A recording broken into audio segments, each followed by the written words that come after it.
The Vietnam War, one of the most catastrophic conflicts of the 20th century, left millions dead and reshaped the geopolitical map of the world.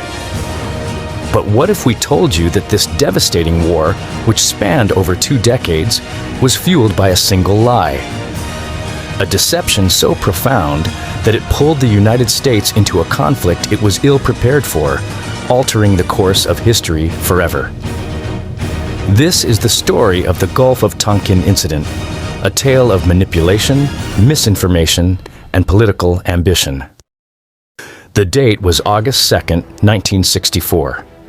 A U.S. Navy destroyer, the USS Maddox, was patrolling the waters of the Gulf of Tonkin off the coast of North Vietnam. Official reports claimed that the Maddox was attacked by North Vietnamese torpedo boats in an unprovoked act of aggression. This incident, and another alleged attack just 2 days later, became the casus belli for America's direct involvement in Vietnam. But was any of it true? Or was it a carefully crafted narrative designed to justify war? To understand this deception, we must first rewind to the geopolitical chessboard of the early 1960s. The Cold War was in full swing, with the United States and the Soviet Union locked in a bitter struggle for global dominance. Southeast Asia had become a focal point in this ideological battle, with Vietnam divided into a communist North, backed by China and the USSR, and a pro-Western South, supported by the US. The United States, under President Lyndon B. Johnson, was increasingly frustrated with the North Vietnamese support for the Viet Cong insurgency in the South. Covert operations, collectively known as Operation 34A, were already underway, involving sabotage missions and psychological warfare against North Vietnam. However, these operations were insufficient to achieve the USS' broader strategic goals. What was needed was a pretext, a justification for full-scale military intervention. And so the Gulf of Tonkin incident unfolded. On that fateful August day, the USS Maddox was indeed in the Gulf of Tonkin, but not on an innocent patrol. It was conducting a signals intelligence mission, supporting covert South Vietnamese raids on North Vietnamese coastal targets. The Maddox's presence was provocative, to say the least.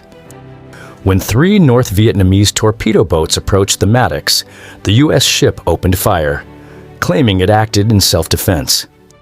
The North Vietnamese boats retaliated but were outgunned and retreated. The Maddox emerged unscathed, while one of the North Vietnamese boats was damaged.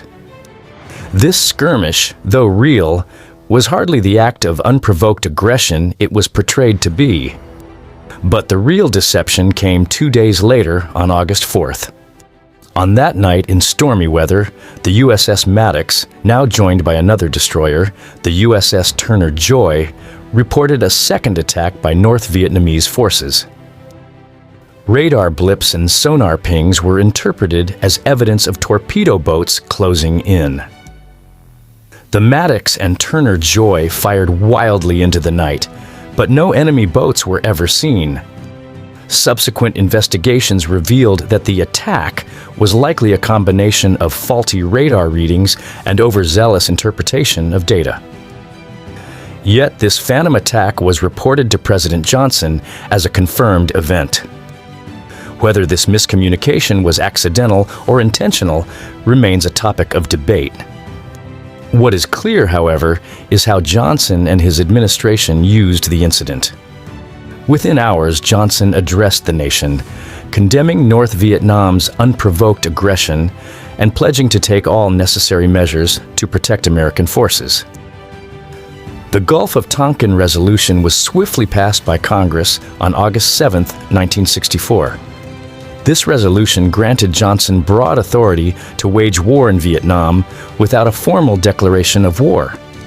It was a blank check, handed over based on a fabricated or exaggerated narrative. The consequences were immediate and far-reaching.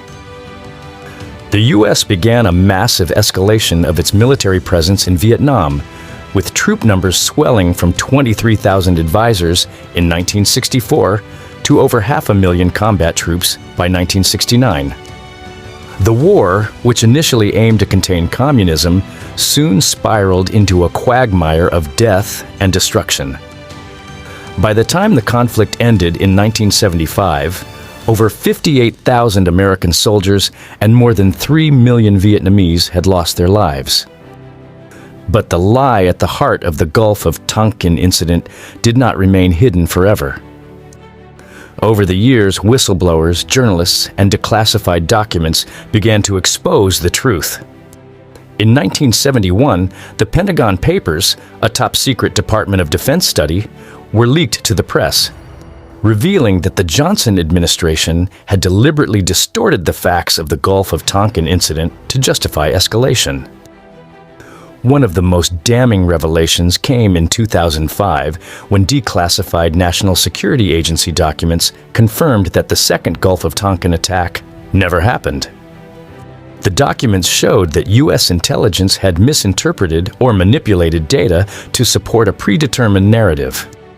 The Gulf of Tonkin incident serves as a stark reminder of how governments can manufacture consent for war.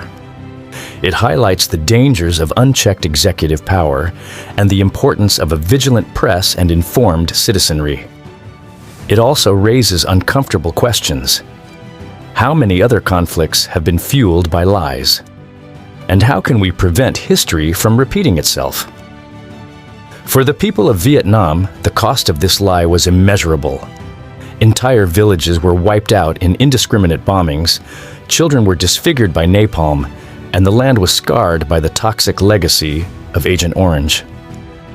Even today, unexploded ordnance continues to claim lives, and the Vietnamese people bear the long-term effects of a war that was never truly theirs. For the United States, the Vietnam War left deep scars on its national psyche. It shattered the myth of American invincibility, fueled widespread anti-war protests, and eroded trust in government institutions. The specter of Vietnam has haunted U.S. foreign policy ever since, influencing decisions in conflicts from Iraq to Afghanistan. But perhaps the most tragic aspect of the Gulf of Tonkin deception is its preventability. Had the truth been known, had the American people and their representatives in Congress questioned the narrative, millions of lives might have been spared. The lesson is clear. Truth is the first casualty of war, and vigilance is the only antidote. As we reflect on the Gulf of Tonkin incident, let us remember the human cost of deception and the responsibility we all share to demand accountability from those in power. Because in the end, the truth is not just a moral imperative, it is a matter of life and death. The Vietnam War may have ended nearly half a century ago, but the story of the Gulf of Tonkin remains as relevant as ever. In a world where misinformation can spread like wildfire and where the stakes of war are higher than ever, the lessons of this dark chapter in history must never be forgotten. And so the question remains: how many more lies will it take before we truly learn from the past?